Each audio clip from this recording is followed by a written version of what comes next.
Hi, this is a recording to discuss Crime in the American Dream by Mesner and Rosenfeld and their institutional anomie theory.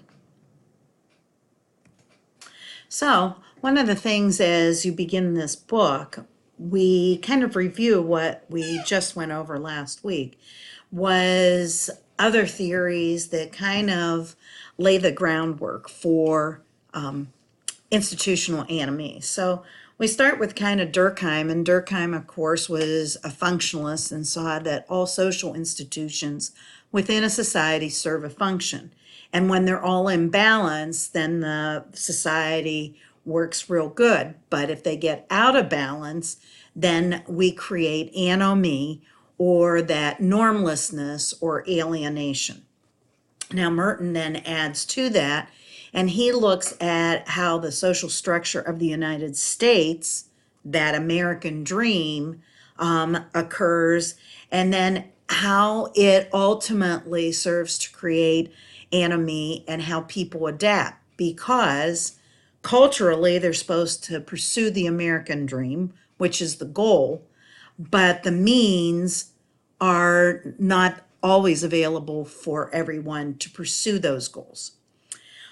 Going back then on a different way, we had social disorganization, which looked at why crime was so high in the transition zone. And originally, Shaw and McKay found that mobility and immigration, as far as heterogeneity of the population and their cultural beliefs, it could be language, all kind of conflicted. And then the mobility came from people coming in and then leaving. And this then set up for a lack of what we refer to as collective efficacy, where basically the society or the neighborhood really does not have that control over not only identifying values for that neighborhood, but also the ability to control bad behavior from youth or even adults. Conflict in Marx theories takes a different approach at looking at why crime may occur, and conflict really looked at the legal aspects of how the law really favors those that have money, and because they're self-interested, they make sure that the laws protect them. Marx, though, really looks at the economy, and I think that this is really the important part as we move into institutional anomie, is that Marx ultimately,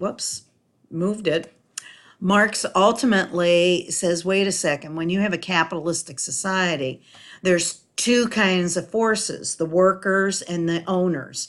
And he referred to these as the proletariat and then the bourgeoisie. And in looking at capitalism over time, the goal of the owners is always to make money. And the one thing that costs the most is labor.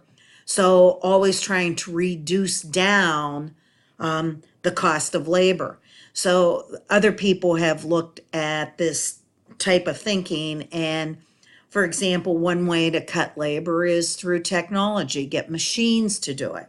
We've seen, starting in the 90s, that another way to reduce labor is to move the labor out of the United States to third world countries where they can get the labor a lot cheaper.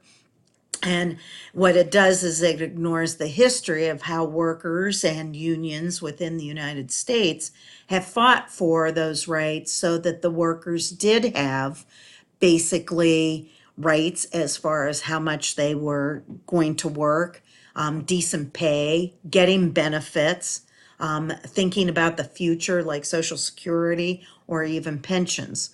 And so ultimately, when we look at society today, Messner and Rosenfeld, even starting in the 80s, said, wait a second, let's go back to the macro level, look at what the United States pushes, and then incorporating how all these theories have kind of talked about when things get out of balance in all levels, that it can relate to producing more crime.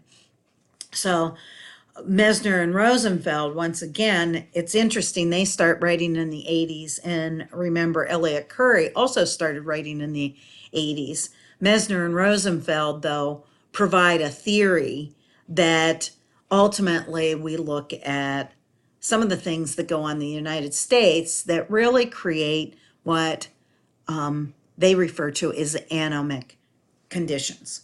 So one is that our values in this country really revolve around these four things. One is achievement.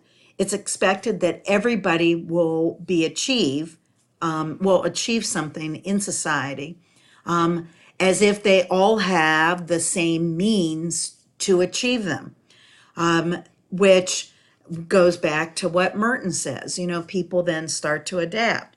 In class, I have used the example that many times it's easier for those that have money to achieve positions in society that are sustainable versus those that do not have those same networks. For example, usually if you have parents who are professionals, whether they be doctors or teachers, they then push their children towards those goals, and they might have the networks to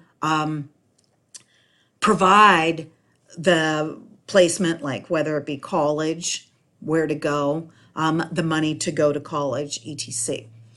But the bottom line is that because it's such a goal, it is assumed that everybody can achieve at the same rate. The problem is that when people have blocks that they can achieve, we then see them as failures. And part of the achievement really comes from, I think, one of the things that really stands out in the United States is this idea of individualism. We have become so individualistic as a society that many times it's about what we want as an individual versus what is best for the community or the American public. And we see this in a lot of the debates that go on within society, whether it be issues such as gun control, or what I would say are crime issues that really don't affect everybody. And what it does is, because I think most people look at their life and what affects them. And if something does not affect them, then they don't have any cause for concern. So one of the things that the 2008 economic crisis did was most people could care less if people couldn't get a job or if they were losing their house, until a lot of people started losing their jobs and they had been bilked into doing variable loans and they were losing their houses. And all of a sudden, then you had all these individuals having the same kind of conditions that rose up, but without having that voice. And particularly when we look at the conditions that really cause crime, cause poverty, those people don't have the same voice as the middle class and the working class and even the upper class did when the economic crisis occurred. Universalism is basically that we expect everybody to believe in the same goals and to accomplish the same things. And it's the idea that everybody, if you work hard, kind of coming in with that Protestant work ethic, should ascend up in at least the economic train. But when we look historically, there have been time periods, and we've been in one for probably 30 years, where that mobility becomes stagnant based on economic growth. Finally, and I think that we see this really starting, probably started in the 70s, but really became in the forefront in the 80s, was the fetishism of money, to the point that everything now is based on money. Think about your own lives and how much you think about money in everything that you do. And the problem with the fetishism of money is that there is no limit to it. So when we look at corporations, for example, they make billions and billions of dollars, but that's not enough. They want to continue to make more money. And we've seen this even go back down to individuals, so that you have billionaires who, through their own influence, try to protect their money so that they can make more money. And it's interesting that when you focus only on yourself and then your value is only money, you forget about the needs of people and you forget about the collective whole, which would mean the American people. So ultimately, these were just a few little quotes. The pursuit of financial success really is limited only by the considerations of technical expediency, which really means that, all you have to do is think about how to go around things. So think about right now, in the business world and the practices that are acceptable, that really are harsh is an easy way to say for it.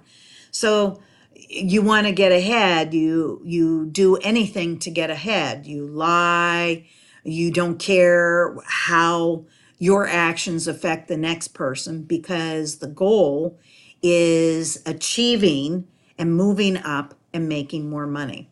And it bleeds into everything we do. So you have the famous football coach Lombardi saying, winning isn't everything. And then you think, it's everything.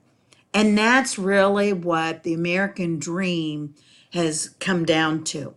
It's not about basically helping the American people become good as a whole. Rather, it's more about winners and losers. And so think back to those value orientations. If you stumble, you go into the losing category. And because we're so individualistic, we don't look at society. We don't look at some of these other mechanisms that might be in the way that make you fail. We just call you a loser because you didn't win. So Mesner and Rosenfeld concentrate on these four social institutions. I also always like to add religion, because it's just something to think about and what religion's role is in society. But these social institutions, really going back to Durkheim, provide the building blocks of society. They not only should be in balance with each other, but each one serves a unique purpose. What Mesner and Rosenfeld point out is that the economy has become the dominant social institution and has really worked to silence the other abilities of the social institutions he names to really put society in balance.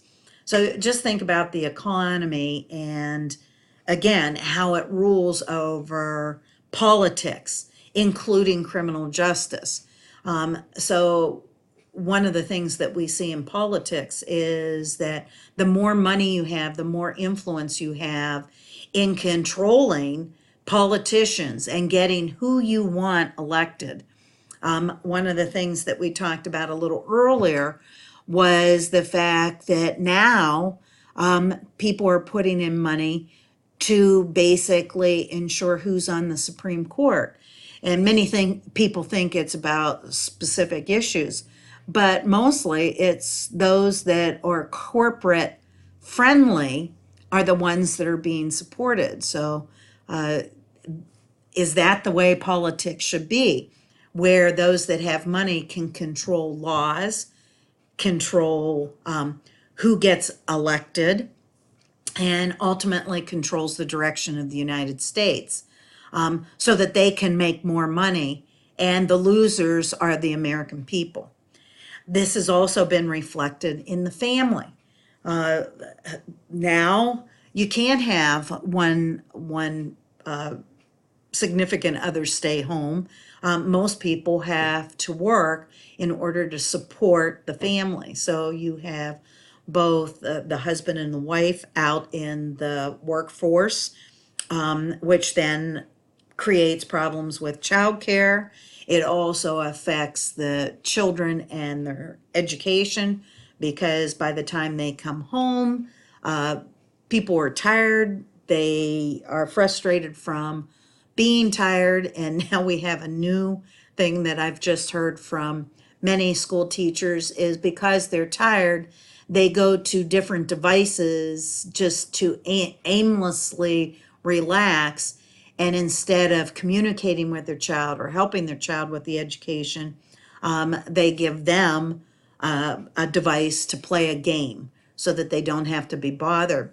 So in talking to one teacher, she was so disheartened that she was trying to push reading to her elementary school children, and families basically give them a program on the like on the iPad to watch, instead of that intimacy of mom or dad reading with the child.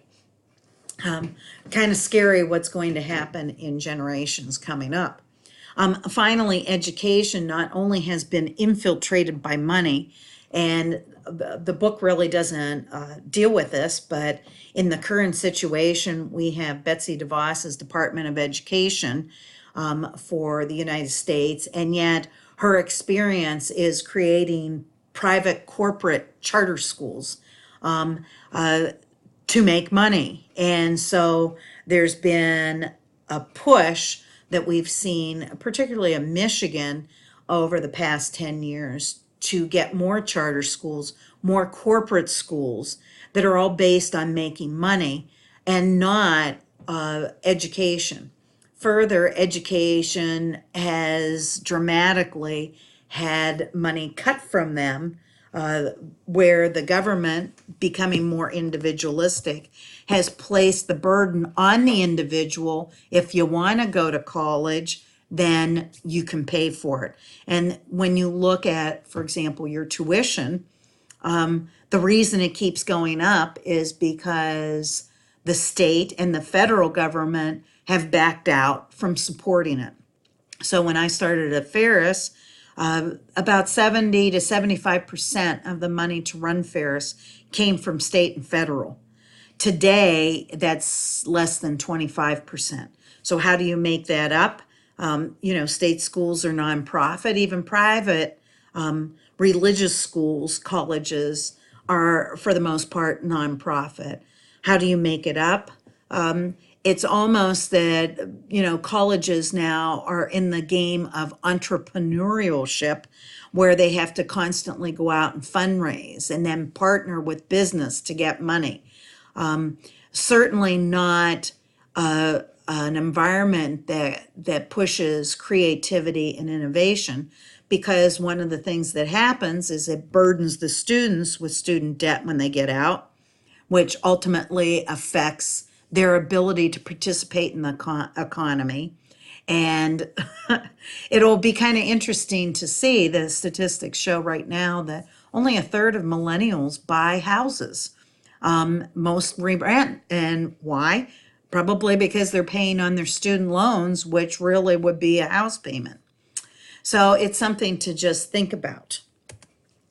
So some key issues for Mesner and Rosenfeld is that overall, these institutions should have conflicting goals and values, but they have been really taken over by the economy. And ultimately, this arrangement really creates the dominance of the economy. And if we go back to what Curry said, it creates a market society that really devalues people and their ability to get ahead.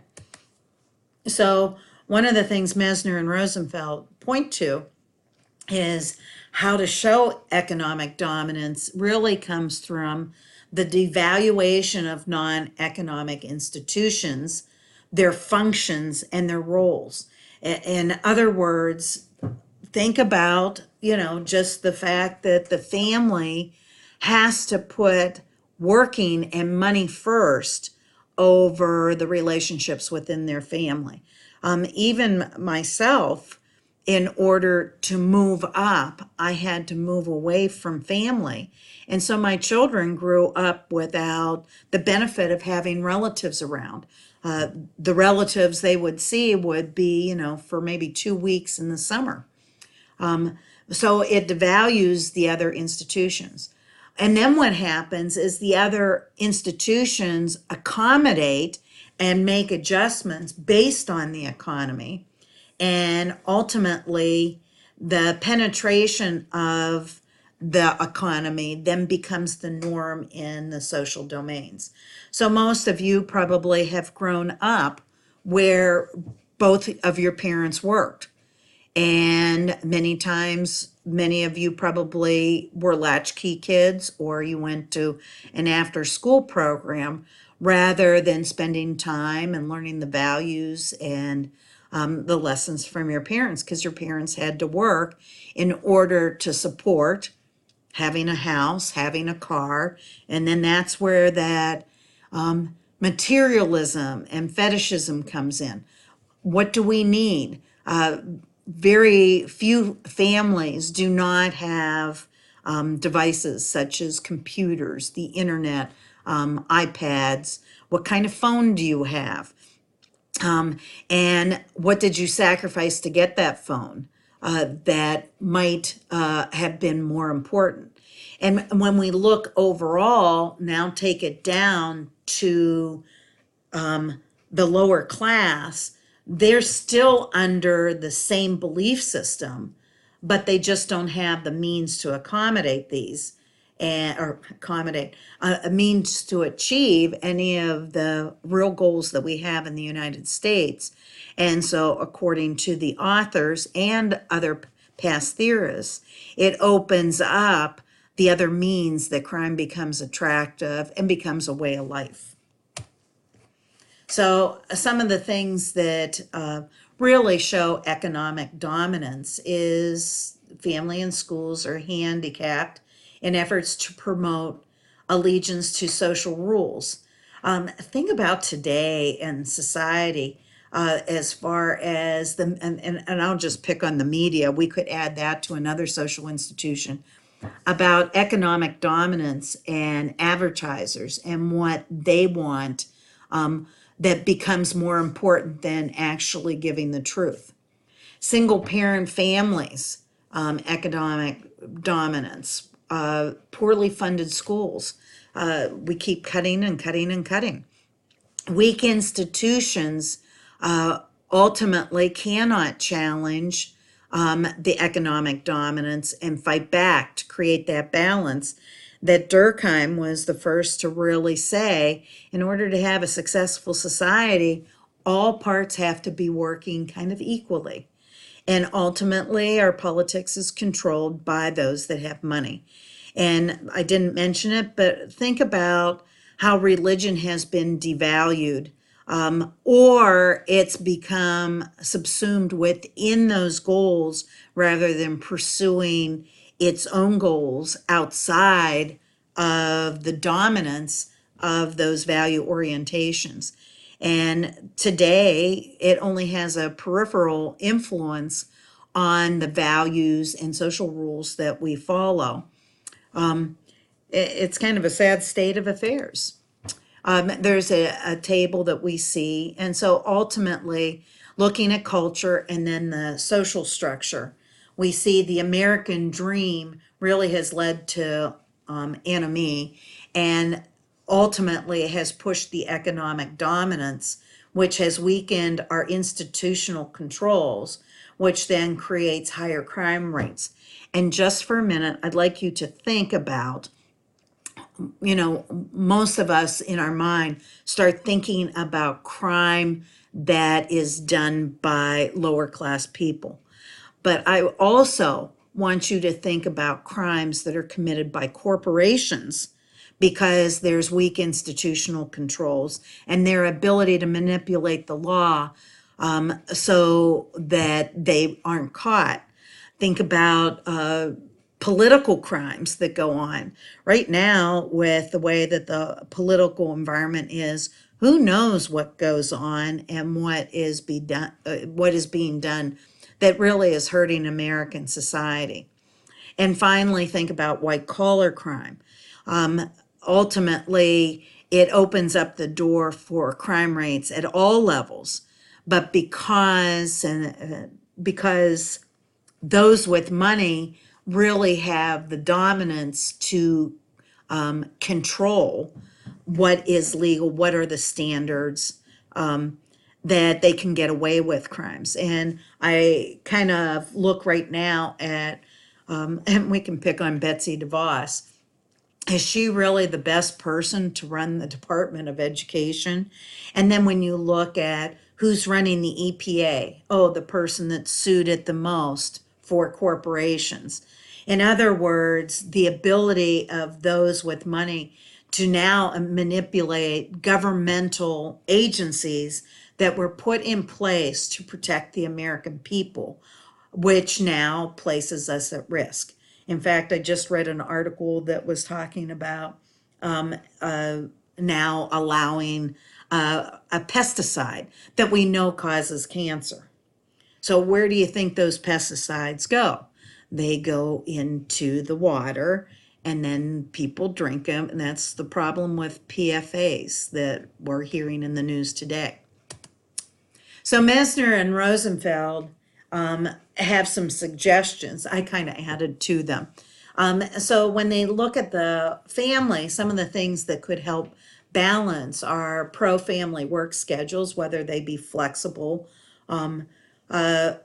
schedules, allowing people to take some work home, affordable childcare where parents don't have to work so hard. When I listen to people tell me how much it's costing them for childcare monthly, it's appalling. And you think about when you're rich, you don't really think child care is necessary, but to help families, child care really probably should be part of the pre-K through 12 education as a way to promote family time. Also, why, when the workplaces want the family members to work and travel, why isn't childcare part of the benefits within the work? Also, job sharing, and then adding from Curry. Ultimately, I think the big thing that would help families is sustainable jobs. We have watched the pay decrease. We've watched benefits, which is health care, vacation time, sick time, all decrease. And even to the point that the pensions are becoming literally non-existent in place of 401ks, which ultimately take money away from the family. They have to put in so much, and then the workplace then adds to it or matches it depending on where you work. Whereas in the past, work provided pensions. And so people stayed at their job and they were loyal to the job. But because work in corporations today, workplaces are about making money much more than they are about taking care of their workers. That's me. That wasn't from Mesner and Rosenfeld. But it reflects what they're saying. So when we look at schools, one of the things that hurts schools is because the family is so involved because of the economy and the conditions that that's created, that they can't get family support, as I said. One of the things that we see is that it's become more lockstep. They want to test kids. They test kids in kindergarten, mind you, all to make it standard, as if making testing to, to teach to the test makes you innovative and creative. What we need to do is get back to learning and teaching the basics that will make people successful. For example, that they pass that, by third grade, there should be these benchmarks that all kids should be reading and they shouldn't go on. Well, what happened to helping those kids that were struggling to catch up? And so you want a goal. It's almost like the whole institutional anomie. You want the goal that you want third graders to read, but then you don't provide the means for those that don't have the support at home or may have some learning disabilities. You don't provide the means for them to get to that goal. You just expect them to get to that goal. And ultimately, when you think about it that way, that testing is really the goals. And a lot of times now the means to get there aren't being provided, because now we're trying to connect learning to the specific teacher, despite who is in the classroom, what the size of the classroom is, what the needs are of the individuals within the classroom. And finally, again, that was me.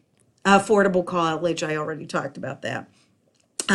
Polity is, Mesner and Rosenfeld talk about smarter criminal justice policies. And one of the things that I really must say, in the first time in my life, is that we really see conservatives and liberals coming together on these policies, as far as criminal justice and making smarter policies, looking for evidence-based policies, reducing prison sizes, and using community resources more. But at the same time that I say that, you have to provide funding for those community resources. And because we now see the polity, as far as politicians, constantly convincing everybody that they can reduce taxes and that the government is bad, we don't have the financial support to do the programs that ultimately would make those criminal justice policies a true success. One of the things that also that I talked about is that we need less monetary influence within the political system. We really need to reanalyze our own political system and make it less susceptible to the influence of those with money.